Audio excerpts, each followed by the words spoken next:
القصة بتبدأ بسفينة في البحر، السفينة دي عليها 30 راجل، وأثناء ما هم ماشيين في رحلتهم بتقوم عليهم عاصفة قوية جدا. الموج بيلعب بالسفينة لمدة شهر كامل، لدرجة إن هم ما بيقدروش يسيطروا على السفينة ولا عارفين يخرجوا حتى من العاصفة دي. ولما الموج بيهدى بعد شهر كامل بيلاقوا نفسهم جنب جزيرة في وسط البحر، ما يعرفوش الجزيرة دي مكانها فين ولا وصلوا لها ازاي أصلا. الناس دول قرروا إن هم ينزلوا من السفينة ويركبوا القوارب الصغيرة ويروحوا بيها لحد الجزيرة دي. واول ما دخلوا الجزيره قابلتهم دبه شكلها غريب جدا، جسمها كله متغطي بالشعر لدرجه ان هم مش عارفين وشها من ظهرها. الناس دول اترعبوا من شكل الدبه الغريب جدا ده وقالوا لها انت ايه، انت مين؟ قالت لهم انا الجساسه، وشاورت لهم على دير وقالت لهم روحوا للدير ده وهتلاقوا فيه هناك واحد مستنيكم وعايز يعرف منكم الاخبار. فمين الدبه دي وايه حكايتها، ومين الراجل اللي مستنيهم في الدير ده، وايه الاخبار اللي هو عايز يعرفها منهم اصلا؟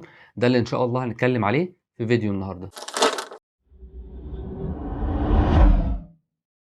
السلام عليكم ورحمة الله وبركاته. أهلا وسهلا بيكم في قناة أبو العباس شو، القناة اللي دايما متعودين إن احنا نقدم عليها قصص ومعلومات مشوقة ومفيدة جدا، وفيديوهاتنا اللي دايما بتكون بتجمع بين المتعة والفايدة. فإن شاء الله فيديوهاتنا تعجبكم. لو دي أول مرة تشوفني فيها انزل بسرعة اعمل اشتراك للقناة وفعل الجرس عشان دايما يوصلك كل جديد. تقدر كمان تتابعني على مواقع التواصل الاجتماعي اللي هتلاقي اللينكات بتاعتها في وصف الفيديو. إن شاء الله في الفترة اللي جاية فيديوهاتنا هتكون متقسمة بين سلسلتين، سلسلة أحداث النهاية واللي بدأناها في فيديو حرب آخر الزمان أو هرمجدون، وكمان اتكلمنا فيها عن فتح القسطنطينية الأخير. فلو ما اتفرجتش على الفيديو ده روح اتفرج عليه الأول وتعالى عشان تكمل معانا الأحداث. والسلسلة التانية هي سلسلة بداية الخلق، واللي بنتكلم فيها عن كل المخلوقات من أول بداية الخلق، من أول العرش والقلم واللوح المحفوظ مرورا بالسماوات والأرض لحد ما وصلنا لقصة خلق سيدنا آدم عليه السلام. سلسلة بداية الخلق فيها تفاصيل ومعلومات مشوقة وممتعة جدا، كتير مننا ما يعرفهاش، تظهر معاك في حرف الآي اللي موجود فوق. فبعد ما تخلص الفيديو ده روح اتفرج على الفيديوهات في سلسلة بداية الخلق اللي أكيد هتلاقي فيها معلومات مشوقة وممتعة جدا. إن شاء الله في الفترة اللي جاية هنحاول نقسم الفيديوهات بتاعتنا على السلسلتين دول. وعشان ما اطولش عليك كتير يلا جهز مشروبك وتعالى بسرعة عشان نبدأ قصة النهاردة. أحداث قصتنا النهاردة حصلت من أكتر من 1400 سنة.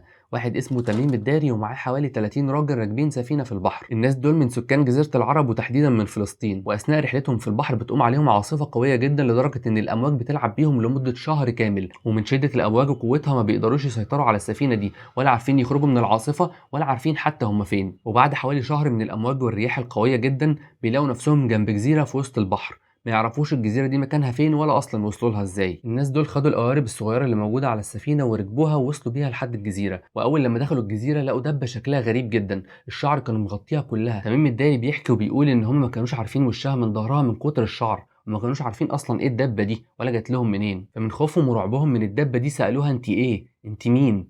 الدبة ردت عليهم وقالت لهم أنا الجساسة، والجساسة يعني اللي بتجلب الأخبار. سألوها أنت إيه حكايتك؟ ما ردتش عليهم، وشاورت لهم على دير وقالت لهم روحوا للدير اللي هناك ده هتلاقوا في واحد مستنيكم هناك وعايز يعرف منكم الاخبار. الناس دول خافوا منها جدا وافتكروها شيطان وجريوا على الدير اللي هي شاورت لهم عليه عشان يعرفوا ايه حكايه الراجل اللي مستنيهم هناك ده. اول لما دخلوا الدير لقوا راجل عمرهم ما شافوا زيه، حجمه ضخم جدا وجسمه كبير جدا. بيوصفوا الراجل ده وبيقولوا ان هو كان قاعد ايديه الاتنين مربوطين في بعض ورجليه الاتنين مربوطين في بعض من اول رجليه لحد ركبته، وكمان ايديه ورجليه الاتنين مربوطين في رقبته بحديد ملفوف حوالين رقبته ومتكتف وما بيقدرش يتحرك ابدا. في روايه بتقول ان هو كان اعور، وروايه تانية بتقول ان هو كان اعمى، او على الاقل خالص عنده عين ما بيشوفش منها نهائي والعين التانية ضعيفه بيشوف بيها ضعيف جدا. بيقولوا ان هم مش عارفين هو كان عايش ازاي، لان كونه مربوط بالشكل ده فهو بياكل ويشرب ازاي، او مين بيقدم له اصلا اكل او شرب، ويا ترى هو محبوس هنا بقاله قد ايه، ومين اللي ربطه بالشكل الغريب ده. فسالوه قالوا له انت مين؟ قال لهم قبل ما ارد عليكم قولوا لي الاول انتوا اللي مين. قالوا له احنا من جزيره العرب وكنا راكبين سفينه في البحر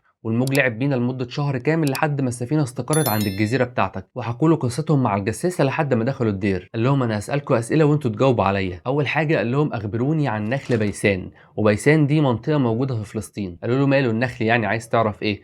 قال لهم هل النخل ده لسه بيجيب تمر، لسه بيثمر؟ قالوا له ايوه لسه بيطلع تمر. قال لهم يوشك ان ينقطع تمرها، يعني قريب قوي هيبطل يطلع تمر. وبعدين سالهم عن بحيره طبريه، قال لهم هل لسه فيها ميه؟ وبحيره طبريه برضو موجوده في فلسطين. قالوا له ايوه بحيره طبريه فيها ميه كتير. قال لهم يوشك ان يجف ماؤها. وبعدين سالهم عن عين اسمها عين زغر، قال لهم هل لسه فيها ميه والناس بيشربوا منها وبيزرعوا منها؟ قالوا له ايوه فيها ميه والناس بتشرب وتزرع منها عادي يعني. فقال لهم اخبروني عن نبي الاميين، هل ظهر؟ قصده على سيدنا محمد صلى الله عليه وسلم، والأميين المقصود بهم العرب. لان هم ما كانوش بيعرفوا يقروا ويكتبوا. قالوا له ايوه، خرج من مكه ودلوقتي موجود في يثرب اللي هي المدينه المنوره. ولما سمع كده اتنفض من مكانه وغضب جدا وقال لهم هل قاتله العرب؟ قالوا له ايوه، قتلوه في البدايه وبعدين قطعوه ودخلوا في دينه. والكلام ده معناه ان المقابله دي تقريبا حصلت بعد فتح مكه، يعني حوالي 9 هجريا، لان العرب ما دخلوش في الاسلام الا بعد الفتح. لما قالوا له ان العرب قطعوه واتبعوه قال لهم اما انه خير لهم ان يتبعوه. وبعدين سالهم عن بلاد فارس، هل ظهر عليها؟ يعني هل فتحها ودخلها؟ قالوا له لا، ما ظهرش عليها وما فتحهاش، لان اصلا الحروب مع فارس وفتح بلاد فارس حصل في عهد سيدنا عمر بن الخطاب بعد وفاه النبي بسنين. قال لهم اما انه سوف يظهر عليها،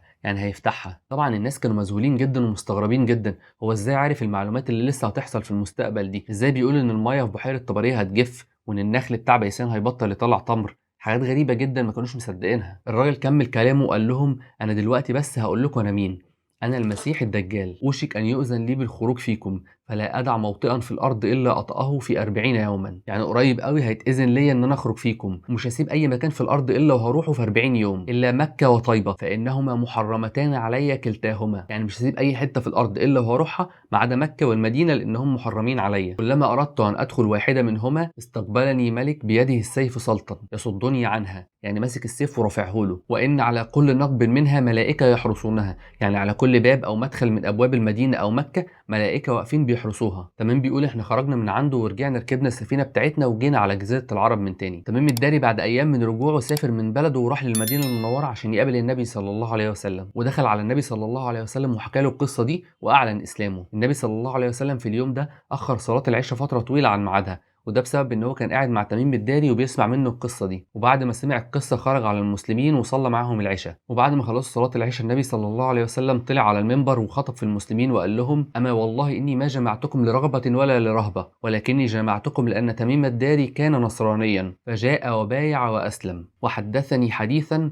وافق الذي كنت احدثكم عن المسيح الدجال. وحكى للصحابه القصه اللي تميم الداري حكاها له، وبعدين ضرب بالعصايه بتاعته على المنبر وقال لهم هذه طيبه، هذه طيبة، هذه طيبة التي أخبرتكم عنها التي لن يدخلها الدجال، هذه مدينة رسول الله صلى الله عليه وسلم. فتنة الدجال هي أعظم فتنة على وجه الأرض، والنبي صلى الله عليه وسلم حذرنا منها كتير، وكمان كل الأنبياء اللي جم قبله حذروا قومهم من المسيح الدجال. النبي صلى الله عليه وسلم وصانا إن احنا نستعيذ من المسيح الدجال بعد التشهد في كل صلاة، فاللهم إنا نعوذ بك من فتنة المحيا والممات ومن شر فتنة المسيح الدجال. وبكده نكون وصلنا لنهاية فيديو النهاردة. احنا اتكلمنا في الفيديو ده عن قصة تميم الداري مع المسيح الدجال والجساسة، وعرفنا ايه هي العلامات اللي بتنبئ بظهور المسيح الدجال وخروجه زي بحيرة طبرية ونخل بيسان. وعرفنا كمان ان هو مش هيقدر يخش مكة والمدينة بسبب ان في ملائكة واقفين يحرسوها. ان شاء الله في الفيديو اللي جاي من سلسلة احداث النهاية هنتكلم فيها عن المسيح الدجال، هنتكلم عن شكله وصفاته وازاي نعرفه، وهنعرف كمان هو هيخرج امتى وفين وايه اللي هيعمله بعد ما يخرج. وكمان باذن الله هنتكلم عن نزول سيدنا عيسى عليه السلام والمعركه الاخيره بين المسلمين واليهود اللي هيتكلم فيها الحجر والشجر. وكمان هنتكلم عن موت المسيح الدجال. لو وصلت لحد هنا ولسه ما عملتش اشتراك للقناه انزل بسرعه اعمل اشتراك وفعل الجرس عشان دايما يوصل لك كل جديد. تقدر كمان تتابعني على مواقع التواصل الاجتماعي اللي هتلاقي اللينكات بتاعتها في وصف الفيديو. وكمان ما تنساش تبص على فيديوهاتنا القديمه اللي اكيد هتلاقي فيها حاجات هتعجبك جدا. اللهم لا علم لنا الا ما علمتنا إنك أنت العليم الحكيم. سبحانك اللهم وبحمدك نشهد أن لا إله إلا أنت نستغفرك ونتوب إليك.